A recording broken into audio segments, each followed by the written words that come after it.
Olá, esse é mais um vídeo do Guia de World Building e hoje eu vou falar sobre fatores climáticos. Entender esses fatores ajuda bastante a estabelecer os climas de um mundo fictício. Esse é o quarto episódio da série de vídeos de Geografia para o World Building. Na descrição coloquei o link da playlist com todos os vídeos. Está atrasado. O mago nunca se atrasa, nem se adianta. Ele chega exatamente quando pretende chegar.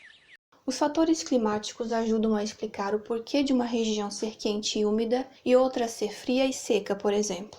São as condições que determinam e interferem nos elementos climáticos e os climas que vão resultar deles. Então, primeiro eu vou explicar brevemente quais são os principais elementos climáticos.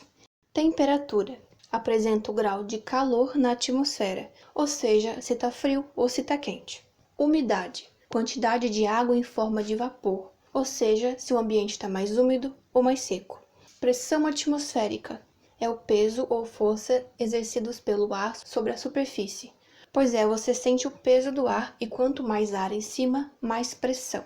Radiação é o calor recebido pela atmosfera vindo do Sol. Algumas áreas da Terra recebem maior intensidade de raios solares e outras bem menos. E isso vai definir muita coisa nos climas, por isso o primeiro fator climático que eu vou explicar vai ser a latitude. É a distância de um local em relação à linha do Equador, que é a linha imaginária bem no meio do globo. Aí está! Ali! Os raios solares atingem retos a linha do Equador, onde a superfície da Terra também está como uma linha reta. É menos espaço para aquecer com a mesma quantidade de raios solares. Mas afastando da linha há uma inclinação. A luz não chega reta, ela meio que se espalha, e assim ela aquece menos. Então, quanto mais afastado da linha do Equador, menor será a temperatura. Por isso que as zonas polares, que são as mais distantes dessa linha, recebem bem menos sol e são muito frias. A latitude é o principal de todos os fatores climáticos, pois é responsável por dividir o planeta em três grandes zonas climáticas: tropical, temperada e polar. Não vou me delongar aqui porque já falei de zonas climáticas no primeiro episódio dessa série. E seu professor de geografia certamente te ensinou também. Cadê seus estudos? Cadê seus estudos? Você é maluco, é? Na verdade, pretendo me aprofundar mais em zonas climáticas nos vídeos futuros. De qualquer forma, quando você estiver posicionando os continentes do seu mundo, lembre-se da radiação e latitude. Então vai ser bem mais fácil de definir os climas, principalmente juntando com os fatores que falarei a seguir. Mesmo se estiver desenvolvendo só uma região, ajuda a ter uma noção de onde mais ou menos ela estaria em um globo. A não ser que esteja fazendo uma terra plana, aí nenhuma dessas regras se aplica. A altitude está relacionada com a pressão atmosférica. Quanto maior a altitude de um relevo, ou seja, quanto mais elevado ele estiver em relação ao nível do mar, menor será a pressão atmosférica. Isso acontece porque a força da gravidade mantém a maior parte do ar próximo à superfície, o que explica o fato das grandes cadeias de montanhas apresentarem um ambiente mais rarefeito. Então, quanto maior a altitude, menor a pressão e, consequentemente, menor a temperatura. Resumindo, locais altos têm menos ar e por isso o sol aquece menos.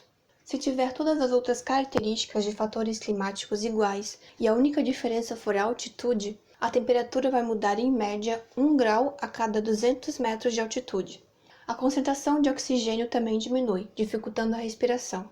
E quem não está acostumado com esse tipo de concentração do ar vai se cansar mais rápido. Então, mesmo em regiões próximas à linha do Equador, se estiver muito alto, como uma cordilheira, por exemplo, vai fazer frio, principalmente no topo.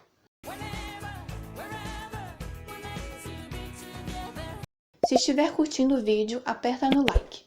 É a maneira mais fácil e muito importante de apoiar o canal. Maritimidade e continentalidade. Você provavelmente já foi para a praia, pisou na areia super quente e depois descobriu que a água do mar estava gelada. Isso acontece porque o mar retém calor por mais tempo que o solo. Ele aquece e esfria mais devagar. Assim, de noite a areia fica gelada rapidinho e o mar esquentou porque recebeu sol durante o dia. Há trocas de calor. A água do mar e dos oceanos mantém um certo controle nas temperaturas das regiões costeiras, e a variação da temperatura é baixa. Essa é a maritimidade. Não vai ter uma grande diferença de temperatura entre o dia e noite, nem entre o inverno e verão, em comparação com regiões distantes do litoral. Perto do mar também vai ter mais umidade no ar e chove mais por causa da evaporação da água. Mas as regiões longe do litoral sofrem influência da continentalidade, que é o contrário, não tem um mar para manter o controle. Há uma maior variação de temperatura entre o dia e a noite, com valores mais extremos de calor e frio, e entre as estações, porque os invernos podem ser muito rigorosos. E claro, o clima é mais seco e chove menos.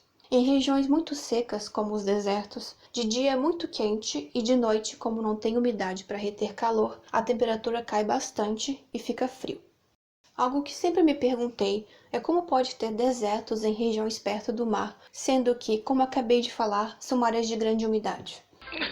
Ai, que burra! Dá 0 pra ela! É culpa das correntes marítimas.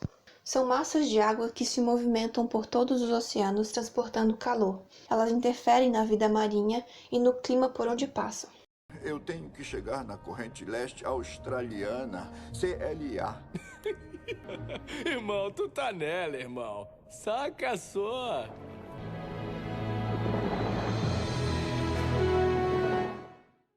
Tem dois tipos de correntes marítimas, as quentes e as frias. Lembra da linha do Equador? As correntes quentes se originam na região equatorial e as frias nas regiões polares. Várias áreas de deserto do mundo estão próximas de correntes marítimas frias. Quando a corrente fria passa perto do continente, ela anula o efeito da maritimidade. Provoca chuvas no oceano, o que diminui a umidade no continente, porque as massas que chegam lá estão secas. A corrente do Peru, por exemplo, influencia na formação do deserto do Atacama. Mas do outro lado do continente, passa pela costa do nosso país a corrente do Brasil, que é quente. As correntes quentes contribuem para o aumento da umidade no ar, fazendo chover mais, e por isso temos uma grande área florestal no litoral, como a Mata Atlântica. Resumindo, corrente fria, formação de desertos, corrente quente, formação de florestas. Então quer dizer que você precisa estabelecer todas as correntes marítimas do seu mundo fictício? Não necessariamente. É uma opção interessante e com certeza ajudaria no worldbuilding, mas não se preocupe tanto, poucos vão tão longe no realismo geográfico. Massas de ar carregam as características do local onde se formam e podem se estender por milhares de quilômetros. Massas de ar formadas na zona tropical são quentes, enquanto as formadas nos polos são frias. Massas de ar formadas no oceano são úmidas, enquanto a maioria das massas formadas no continente são secas. A diferença de pressão atmosférica do planeta é o que faz essas massas se movimentarem e assim elas vão afetar o clima de outras regiões.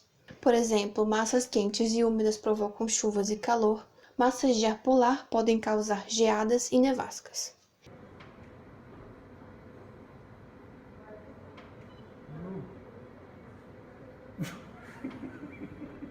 Relevo. Regiões mais altas podem ser barreiras que impedem as passagens de massas de ar, o que influencia na formação de desertos e na ocorrência de chuvas. Se uma montanha impede a circulação de uma massa de ar úmida, do outro lado vai ficar mais seco e, consequentemente, com menos vegetação. Em uma região entre montanhas, pode fazer mais calor do que em outra próxima, porque o vento tem maior dificuldade para dispersar o ar quente em áreas cercadas por montanhas. Vegetação. A umidade que a vegetação retira do solo é lançada na atmosfera. Quanto maior a presença de vegetação no local, maior tende a ser a umidade, aumentando a incidência de chuvas. Regiões com maior cobertura vegetal têm temperaturas mais amenas por causa da capacidade das plantas de absorver e refletir o sol.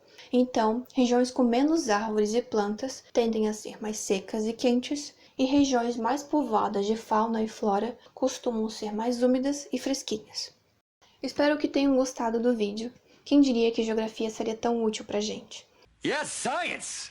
É muito mais difícil do que parece explicar tudo isso de maneira simples e breve. Enfim, eu acredito que o mais importante pra gente compreender aqui é que o clima não é algo estável e imutável.